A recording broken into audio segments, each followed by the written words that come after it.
Okay, let's unpack this.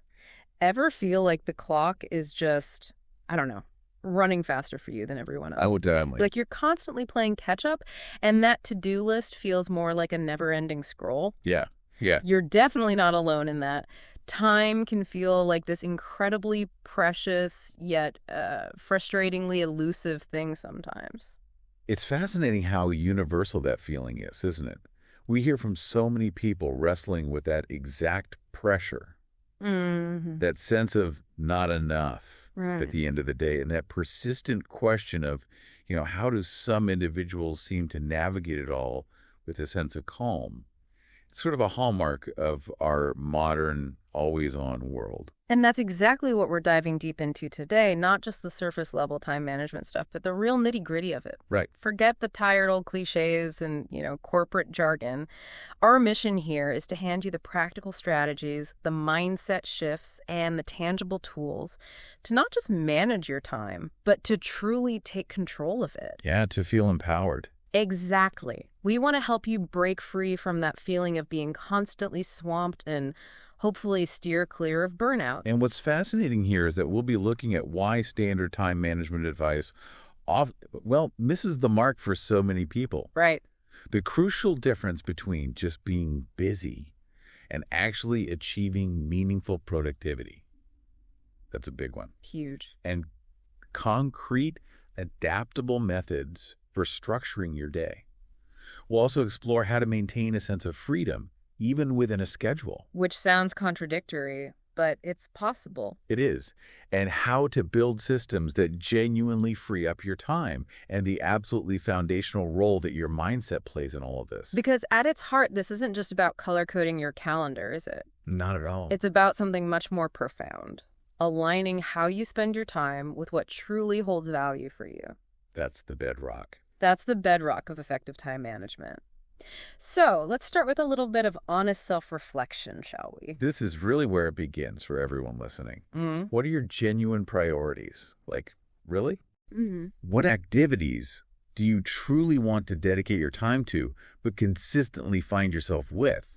Like, no room for? Yeah. That internal compass of values Yeah.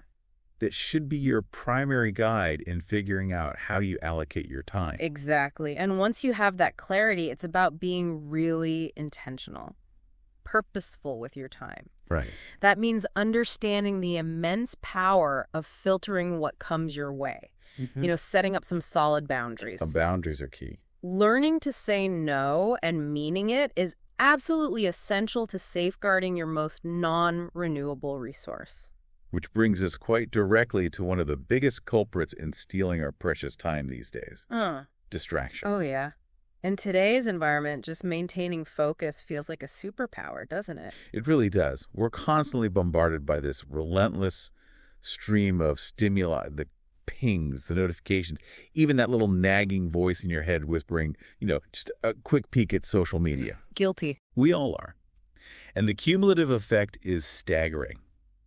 Did you know the average person loses up to 2.5 hours each day just to distractions? Wow, 2.5 hours. That adds up fast. It really does. That's over 17 hours every single week. Gone. That's like a part-time job just managing distractions. Exactly. It's a truly significant drain. And that's why our initial challenge to you, the listener, is to cultivate a real awareness of your own distraction patterns. Okay. For just 1 week, try simply noting down when you get pulled away from whatever you intended to do and what those distractions actually are. So just observe, no judgment. No judgment at all.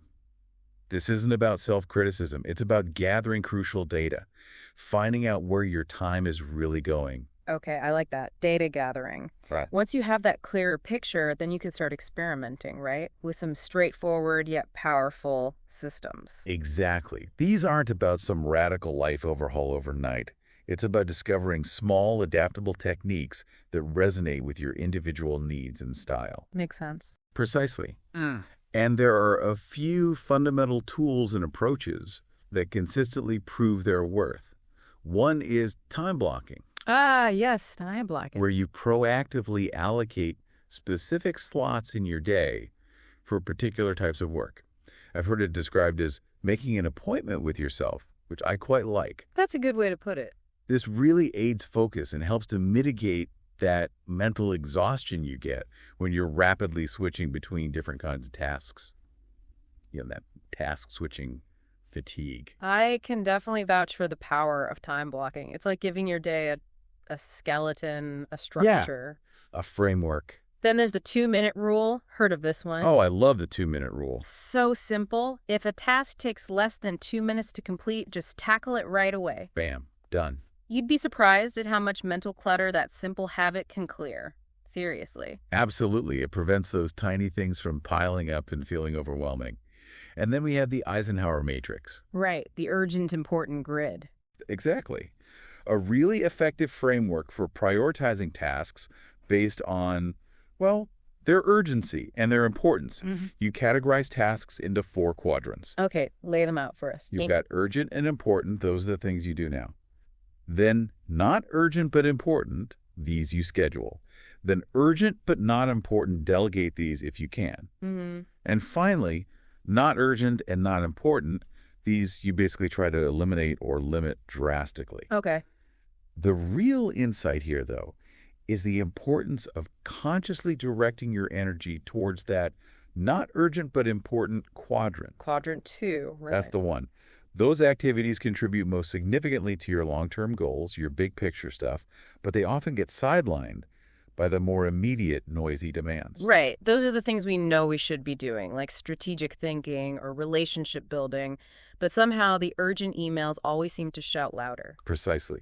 The tyranny of the urgent. What about the weekly reset? It sounds like a good way to maintain perspective, maybe catch yourself before things go off the rails. The weekly reset is essentially setting aside, say, 30 minutes or so each week, maybe Friday afternoon or Sunday evening, to take a bird's eye view. Okay. Look back at your past week's progress, identify any roadblocks or things that didn't work so well, and then intentionally plan for the week ahead. Like a mini strategic planning session for yourself. Exactly. For your personal productivity. It's proactive. I like that, a proactive stance. And then there's the concept of themed days.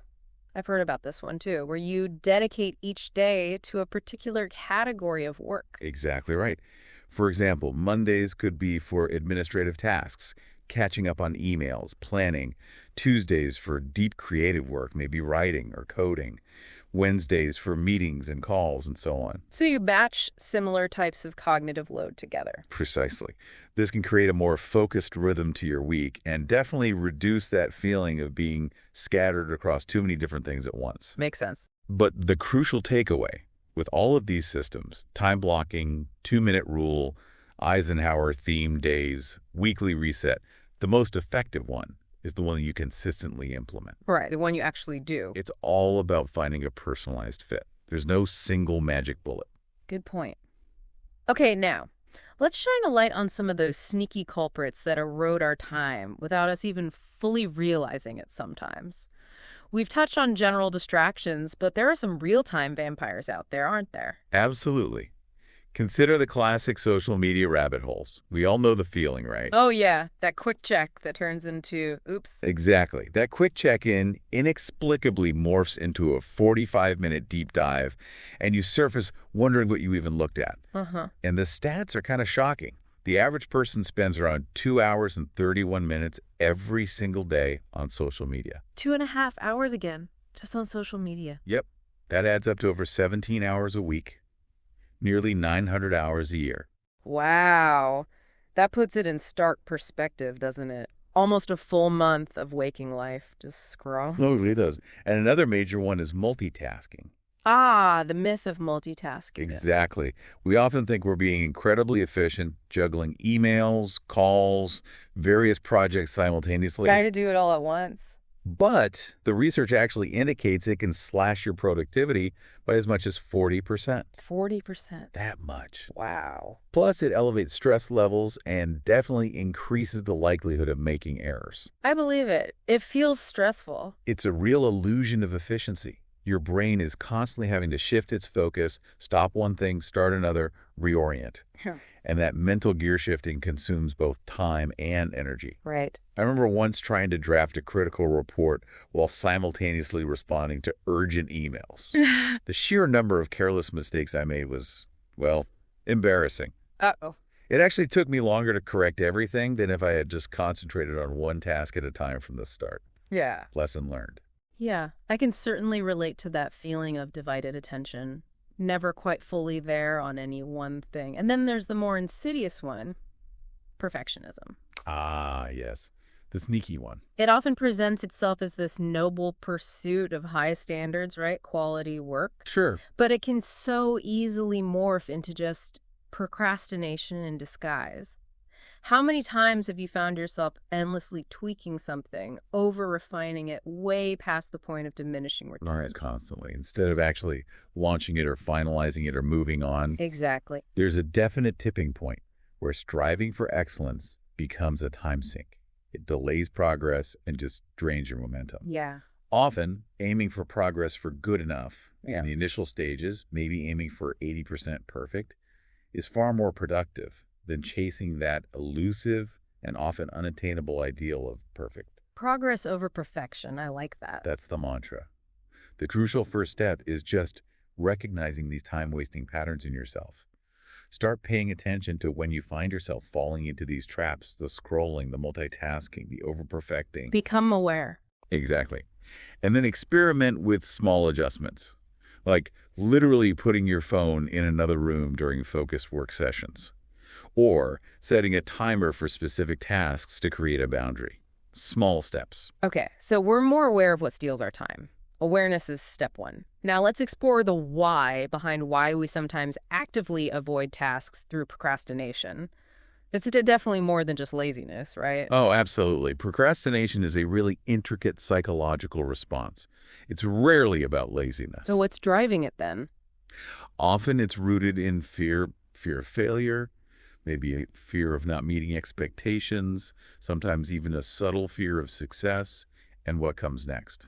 Interesting. Fear of success. Yeah. And it can also arise from feeling completely overwhelmed by a task. It just seems too monumental, too insurmountable, so you just don't start. Yeah, analysis paralysis. Totally. And there's that immediate gratification factor at play too, isn't there? Yeah, the dopamine hit. Our brains naturally gravitate towards the quick dopamine hits we get from things like, checking notifications or watching a funny video. That can feel far more appealing in the moment than tackling a demanding or less immediately rewarding task. Our brains want the easy reward now. Precisely. Our brains are basically wired to seek pleasure and avoid discomfort or perceived threats. That's where something like the 5-minute rule can be incredibly powerful. Okay, the 5-minute rule. Tell me more. If you're facing a task you're really dreading, just make a commitment to work on it for literally only 5 minutes. Set a timer. Just 5 minutes. Just 5. Often, that initial inertia, just starting, is the biggest hurdle. And once you actually get started, momentum often takes over. And you might find yourself continuing far beyond those initial 5 minutes without even realizing it. That's a really insightful way to lower that initial barrier to entry. Just trick your brain into starting. Exactly. And similarly, breaking down those large, intimidating tasks into ridiculously small, almost laughably simple steps can also make them feel far less daunting and much easier to initiate. Like instead of write report, the first step is open document. Exactly. Yeah. Or write one sentence. Make it so small you can't not do it. Okay. And it's so important, really crucial, to approach procrastination with a dose of self-compassion. Be kind to yourself. Yes. Yeah. Instead of berating yourself for putting things off, which just makes you feel worse and probably procrastinate more, Right. try to gently explore the underlying reasons. Ask yourself, what am I truly avoiding here? What aspects of this task feel overwhelming or scary? That self-awareness, again, is the crucial first step towards shifting the pattern. That makes a lot of sense. Okay, so once we have a clear understanding of our priorities and we're starting to get a handle on managing our time and distractions and maybe understanding our procrastination triggers, how do we make sure we're actually channeling our efforts towards meaningful achievements? Goals, right? Absolutely. Goals provide direction. And that's where the art of setting effective goals comes in. Not just vague wishes. Exactly. And the SMART framework is a classic for a very good reason. It provides structure. Okay, remind us what SMART stands for. SMART stands for specific, measurable, achievable, relevant, and time-bound. Got it. Specific, measurable, achievable, relevant, time-bound. This framework brings clarity and direction to your goals, making your time feel much more purposeful because you know exactly what you're aiming for. Can you give us an example? Like, take a vague goal and make it SMART. Sure. Let's take a common one like get healthier. That's pretty vague, right? Very vague. What does it even mean? Exactly. A SMART goal version might be something like, I will walk briskly for 30 minutes 3 times per week for the next month starting tomorrow. Okay, let's break that down. Specific. Walking briskly. Measurable. 30 minutes 3 times a week. You can track that. Achievable. Yeah, seems realistic for most people to fit in. Not like run a marathon next week. Exactly. Relevant. Well, it directly contributes to the broader goal of getting healthier. Right. And time-bound. For the next month, starting tomorrow. Clear deadline. See? SMART goals provide that crucial clarity and make it much easier to allocate your time effectively because you have a clear target and a time frame. You know what success looks like. That makes perfect sense. Now, even with clearly defined SMART goals, we still face choices every single day about how we allocate our limited time and energy. That's where the crucial skill of prioritization really comes into play, doesn't it? Right. You can have great goals, but if you spend all day on low-impact stuff, you won't reach them. We touched on the Eisenhower matrix earlier. The urgent, important grid again? Yes, and it's worth delving into a bit more detail here because it's such a practical tool for daily prioritization. Remember those 4 quadrants? Urgent, important. Do it now. These are crises, deadlines. Not urgent, important. Decide when to do it. Schedule it. This is your strategic work, planning, relationship building, exercise. Urgent, not important. Delegate it if you possibly can. These are interruptions, some meetings, other people's minor issues. Not urgent, not important. Delete it or drastically reduce it. Yeah. Time wasters, busy work, some scrolling. Exactly. The real key, as we discussed, is to consciously, intentionally invest the majority of your quality time and energy in those not urgent but important tasks. Quadrant 2. Because that's where the real long-term value is created. Precisely. These are the activities that prevent future crises, build capacity, and move you towards your significant goals, even though they might not have that immediate screaming deadline attached. It's so easy to get swept up in the urgent demands of quadrant 1 and 3, even if they're not truly moving us towards our bigger objectives. This matrix really forces you to pause and make deliberate choices. It does. And then there's another helpful principle for prioritization, the Pareto principle. The 80-20 rule. That's the one, often referred to as the 80-20 rule. The Pareto principle suggests that in many situations, roughly 80% of your results tend to stem from about 20% of your efforts. So find the vital few activities that yield the most impact. Exactly. The challenge then becomes identifying that high-value 20% in your life and work the key tasks, the key relationships, the key projects, and focusing your best time and energy there. How do you figure that out? Ask yourself some tough questions regularly. Yeah. Like, what single task today, if I completed it, would generate the most significant positive outcome? Or what activities are truly driving progress towards my goals versus just keeping me busy? And, importantly, what can I realistically let go of, delegate, or simply stop doing? Those are really powerful questions. They compel you to evaluate the true impact, the leverage of how you're spending your time, not just the volume of tasks. Absolutely. It's about effectiveness over sheer volume. Now, let's talk about a practice that many highly effective people swear by, planning your day the evening before. Why is this supposedly so magical? There truly is a subtle, almost quiet power to this habit. Taking just, say, 5 or 10 minutes to plan your next day before you go to sleep can bring a remarkable sense of clarity. And it helps to quiet that mental chatter that, what do I need to do tomorrow? Anxiety that often greets us first thing in the morning. It's about setting your intention for the day ahead consciously. So, What are some of the specific advantages of incorporating this evening planning ritual beyond just having a list? Well, for starters, like you said, clarity. You wake up with a clear roadmap, eliminating that initial period of fumbling around, figuring out where to even begin, which saves time and mental energy right there. Makes sense. Gets you started faster. Exactly. It also taps into something interesting called the Zygarnik effect. Ever had a song stuck in your head or kept thinking about an unfinished project? Oh, yeah, definitely. Especially before sleep. That's a mild manifestation of this effect. It suggests our brains tend to fixate on unfinished tasks or unresolved issues. By outlining your plans for the next day, writing them down, you're essentially signaling to your brain, okay, we have a plan for this, it's captured. So it helps your brain let go. It can, yes. It can promote a sense of mental calm and closure, which can actually contribute to better sleep because your brain isn't chewing on all those open loops quite as much. That's a fascinating insight into how our brains work. Okay, so if someone wants to try this, what are some practical approaches? How do you actually do evening planning?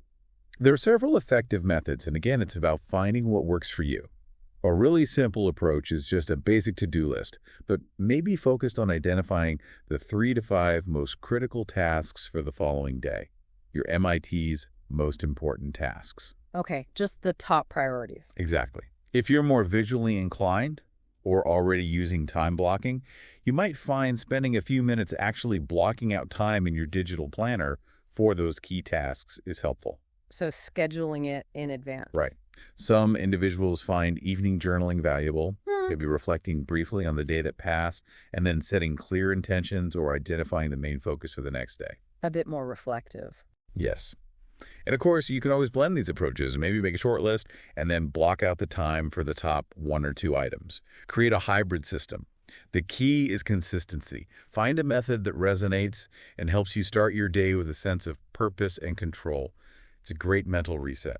Now, let's delve deeper into one of those planning methods we mentioned earlier, time blocking. We touched on it, but how do you really become a master of your calendar using this technique? Go beyond just putting blobs on a calendar. Right, it's more than just coloring squares. True calendar mastery through time blocking is about intentionally proactively allocating specific tasks or types of tasks to define time slots within your calendar. It's shifting from a reactive stance, letting your inbox dictate your day, to a proactive one where you design your day. Okay, so if someone's starting out, what's a step-by-step guide for implementing this effectively? Good question.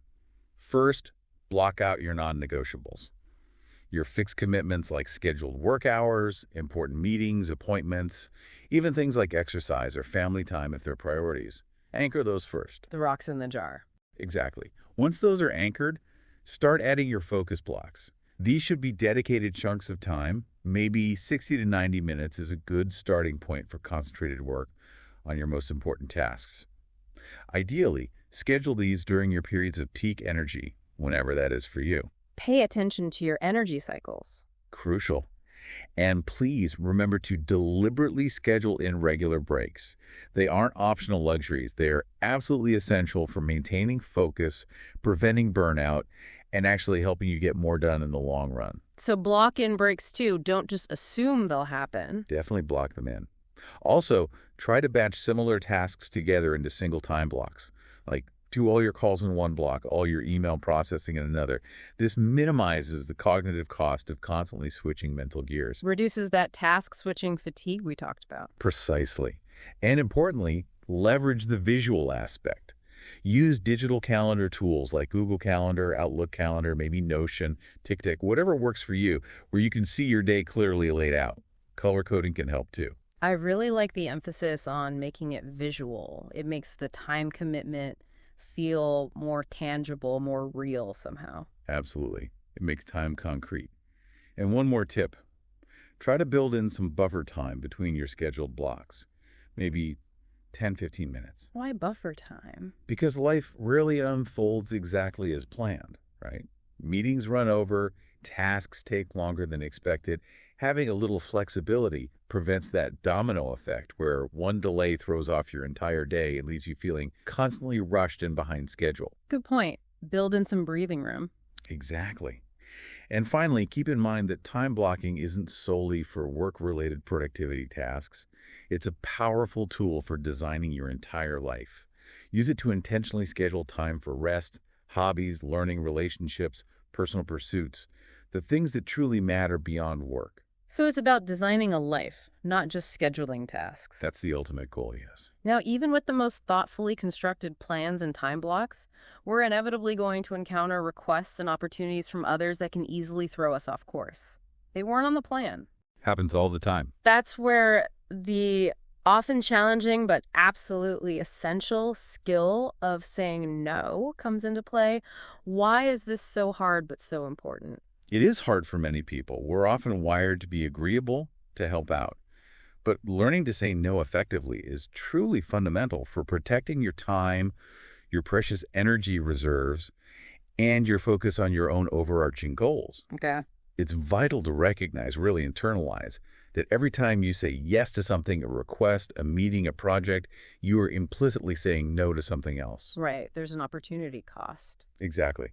You're saying no to focused work on your own priorities, maybe no to personal time, no to rest, no to something else that aligns better with your goals. You can't do everything. That's a really powerful way to reframe it. It's not just being negative, it's choosing what you say yes to. So how can we learn to decline requests effectively without feeling overly guilty or coming across as, unhelpful or rude? The key lies in being polite, clear, and concise in your response. You don't usually need to provide lengthy, elaborate justifications or apologies, which often just weaken your stance anyway. Keep it simple. Yes. Simple phrases can be very effective. Things like, "Thank you so much for thinking of me for this, but I'm not able to take that on at this time." Or, "My current workload and priorities don't allow me to give that the attention it deserves right now." So, polite but firm, no wiggle room. Exactly. Or maybe, "That sounds interesting, but I need to focus on your priority right now." It's important to remember that people who genuinely respect you and your time will understand and honor your boundaries. They might be disappointed, but they'll respect the clarity. That's a good point. If they don't respect your no, that says more about them. It really does. Saying no strategically isn't about shutting people out. It's about creating the necessary space for you to focus on what truly aligns with your priorities and values. It's self-respect in action. Okay, that makes so much sense. Now let's turn our attention to the realm of tools and technology.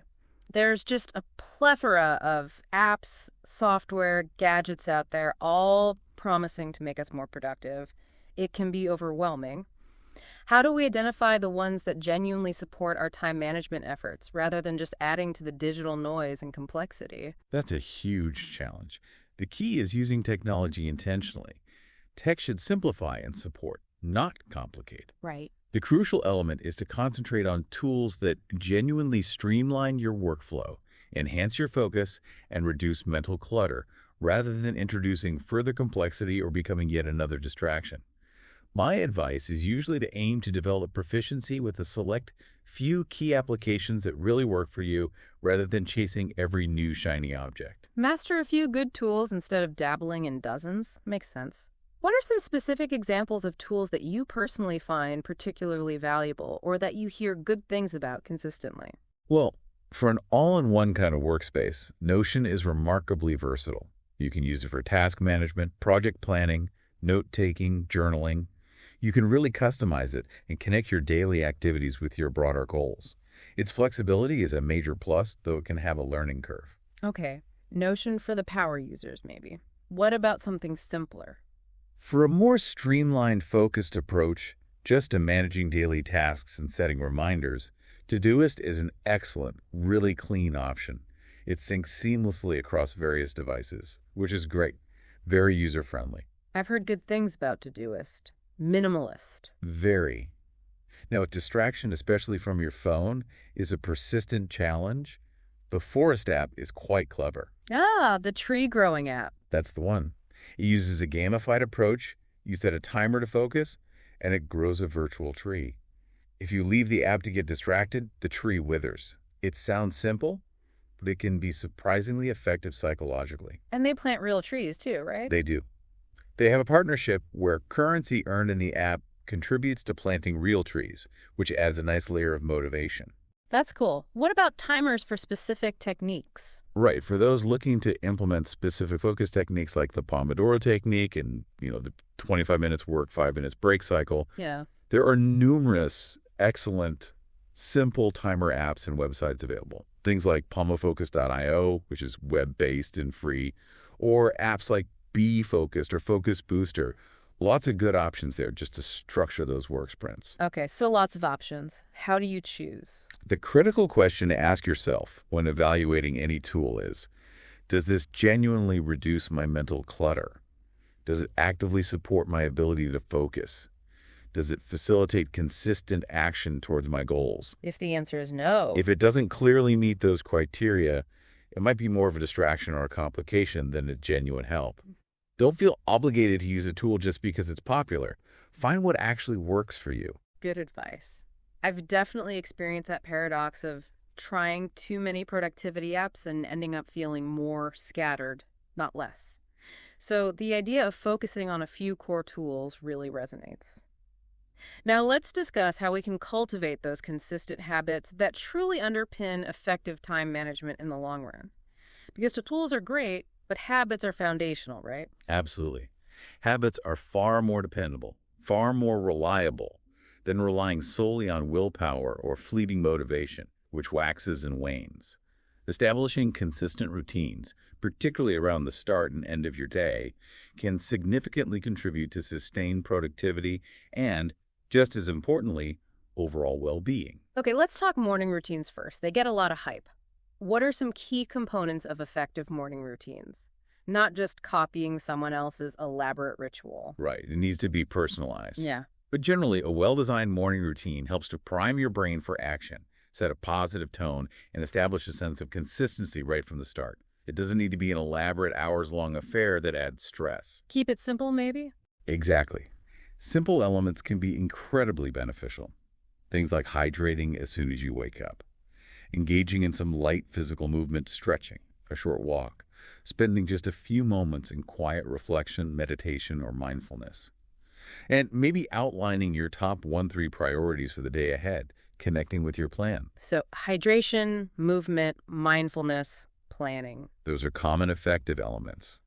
The real key is to begin with just a few small, manageable steps, maybe just 1 or 2 things, and focus relentlessly on consistent execution rather than trying to build Rome in a day. Consistency over intensity. Got it. And what about evening routines? How can they contribute to better time management and overall well-being? They seem less talked about sometimes. They are crucial too. Evening routines are all about facilitating a gradual wind down from the day's activities, promoting mental and physical recovery, and preparing yourself for both a restful night's sleep and a productive tomorrow. So setting yourself up for success the next day. Exactly. Key components often include things like consciously disconnecting from screens, phones, tablets, TVs well before bedtime, as the blue light can interfere with sleep. Taking time for reflection on the day, maybe journaling gratitude or lessons learned. Organizing your workspace or preparing your to-do list for the next morning, like we discussed with evening planning. And engaging in calming, relaxing activities, reading a physical book, listening to calm music, taking a warm bath. Creating a buffer zone before sleep. Precisely. Consistent routines, both in the morning and evening, help to solidify positive habits through those small, repeated actions. And tracking your progress, maybe just ticking a box on a habit tracker, can be a surprisingly powerful way to reinforce these habits and build momentum. Okay, routines build habits. Makes sense.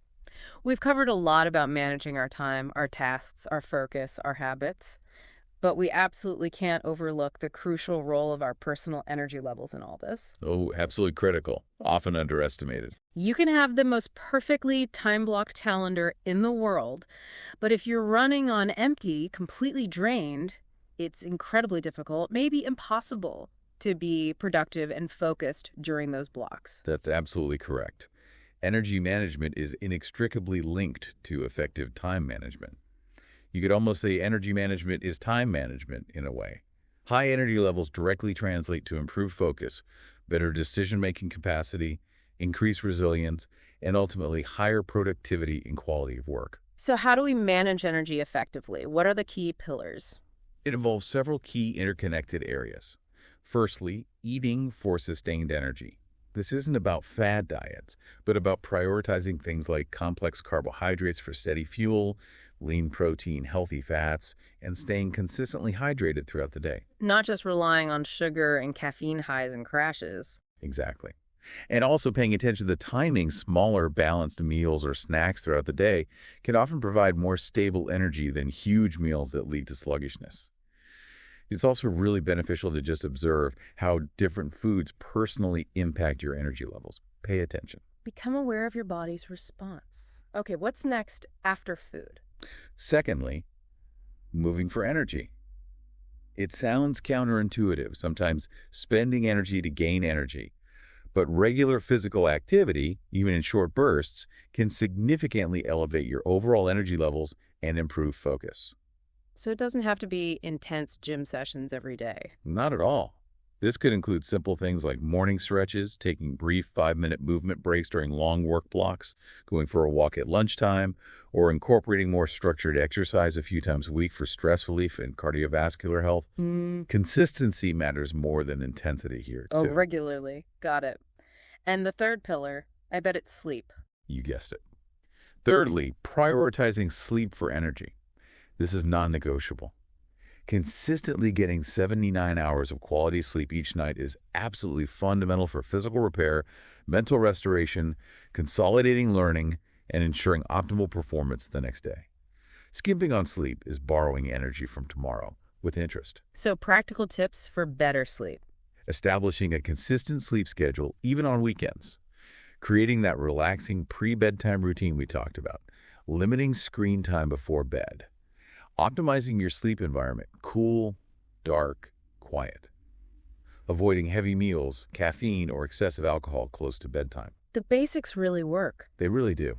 When you actively manage these three energy resources, your nutrition, your movement, and your sleep, you'll naturally find yourself using your allocated time much more effectively and efficiently.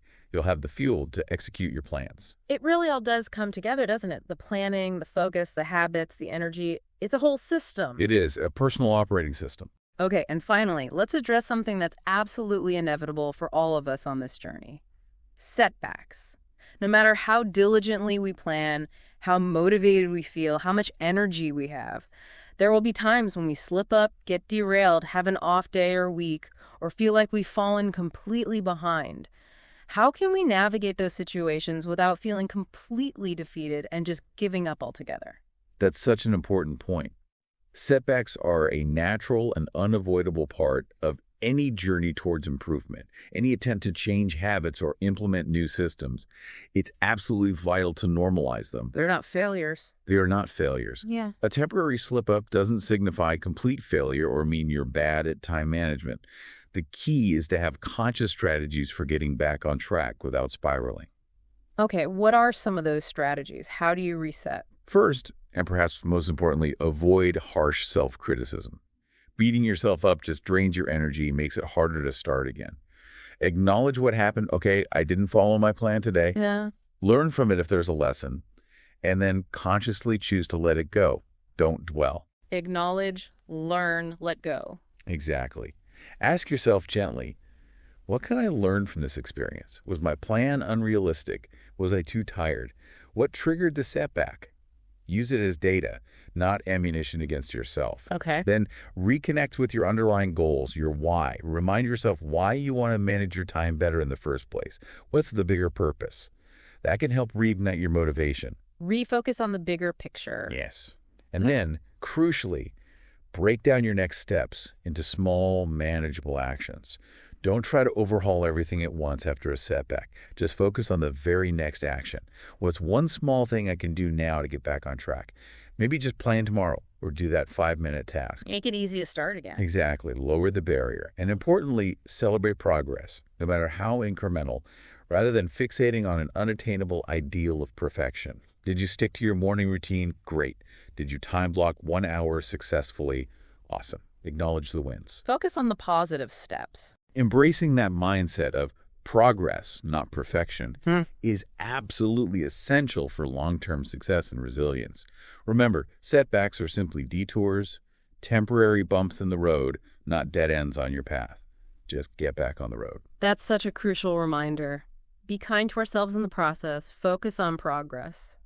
So, to bring everything together, we've really covered a vast landscape of ideas today, haven't we? We certainly have. At its core, it seems effective time management really boils down to thoughtfully managing your energy, Crucial. planning with intention, prioritizing what truly matters based on your values, Mhm. proactively overcoming distractions, and understanding procrastination triggers. Getting ahead of Setting clear and actionable SMART goals, establishing supportive routines, and leveraging helpful tools wisely. using tech as a servant, not a master. And cultivating the resilience to navigate those inevitable setbacks with self-compassion. That sums it up beautifully. It's a holistic approach. Exactly. And now, to help everyone listening put these concepts into tangible action, we'd like to issue a 7-day time management challenge. Yes. A chance to experiment and see what works for you. We encourage you to intentionally focus on one specific action each day this week. Okay, here we go. Day 1. Take some time to clearly define your top 3 SMART goals for the week ahead. What do you really want to accomplish? Day 2. Tonight, make it a point to plan your next day. Day 3, the night before. Use whatever method feels right. List, time blocks, journal. Day 3. Give time blocking a real try. Schedule out at least the key parts of your day, including focus blocks and breaks. Day 4. Pay close attention today. Consciously identify your biggest time wasters, social media, email checking, multitasking, and take at least one concrete step to minimize one of them. Day 5. Practice the art of prioritization. Look at your tasks for the day and apply either the Eisenhower matrix or the 80-20 rule to decide what truly deserves your focus. Day 6. Make a conscious effort today to build in intentional breaks and rest periods throughout your day. Maybe try using the Pomodoro technique for a couple of work blocks. Protect your energy. And day 7. Take maybe 15-30 minutes to reflect. Look back on your week with the challenge. What worked well? What felt difficult? What adjustments might you want to make for the following week? We genuinely encourage you to actively engage with these steps. Don't just listen, do. Observe the impact they have on your sense of control over your time, your energy levels, and your overall productivity and well-being. And we would absolutely love for you to share your experiences with the 7-day challenge, perhaps in the comments or wherever you engage with us. What resonated with you? What felt challenging? What were some of your key insights or aha moments? Yeah, we'd love to hear how it goes. And for those of you who are eager to explore these ideas even further, we highly recommend delving into resources like James Clear's fantastic book, Atomic Habits for Building Routines, A classic. Cal Newport's deep work for mastering focus in a distracted world, Also excellent. or Brian Tracy's Eat That Frog for tackling procrastination on important tasks. All great reads for deeper dives. Fantastic recommendations. But the most important thing to remember as you embark on this, whether it's the 7-day challenge or just picking one idea to try, is that every single day presents a fresh opportunity, a clean slate. Absolutely. Focus on making consistent progress, even tiny steps forward, and celebrate those small wins along the way. Don't strive for an often elusive ideal of perfection right out of the gate. Just aim to be a little bit better today than yesterday. Progress, not perfection. Exactly. Thanks so much for taking this deep dive with us today into the world of reclaiming your time and energy. Thanks for the great conversation.